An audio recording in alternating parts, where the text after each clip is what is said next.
tajovuzchilari razil maqsadini oshkorladi.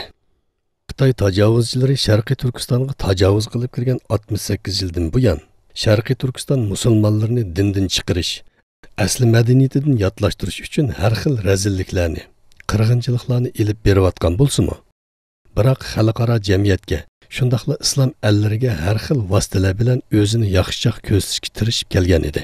Yaqindan buyon Xitoy tajovuzchilari Qur'oni Karimda asabiy ideya bor degan bahona bilan Allah tarafidan kelgan vahiyning to'plami, dunyo musulmonlarining dasturi, e'tiqod va dunyo qarash asosi bo'lgan Qur'oni Karimni musodara qilib, o'zining musulmonlarga, islomga bo'lgan qarshi maydonini xalqaroga oshkorladi.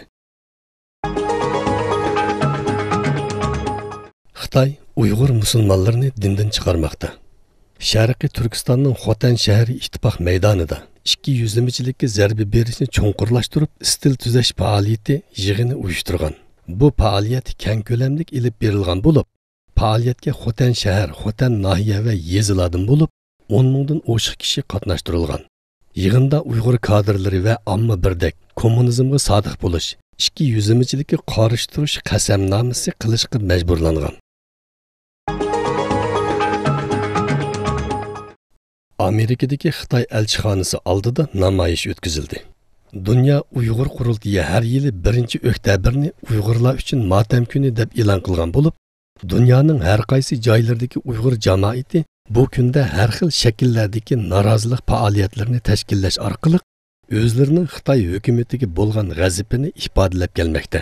Bu yilmi Amerika Uyg'ur birlashmasining uyushtirishi bilan Amerikadagi Uyg'ur jamoati Washingtondagi Xitoy elchixonasi oldiga to'planib, o'z noroziligini ifodaladi.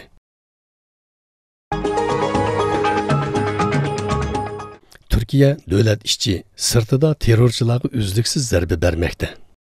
Bu qitimqi zarba berish harakatida terrorchilar tarafidan ishlatilayotganligi aniqlangan qurol istehkomlari, panohlanish o'rni, qurol va o'q-dori iskilotlari yo'qotib tashlandi.